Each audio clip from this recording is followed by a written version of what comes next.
Di film ini gue berperan sebagai Bima. Jadi dia pernah rajin pelayanan, dia pernah pokoknya di gereja dia aktif deh.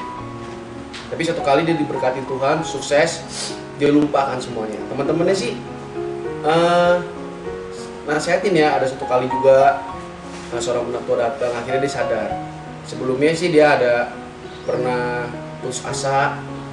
Itu sangat buat tantangan gue itu berat banget. Dan gue juga sering disindi sama kakak gue, Alexa, yang diperhatikan oleh Yuyu. Ngapain sih lu pelayanan dulu? Emang lu dapat apa dari pelayanan? Dan pengalaman gue sih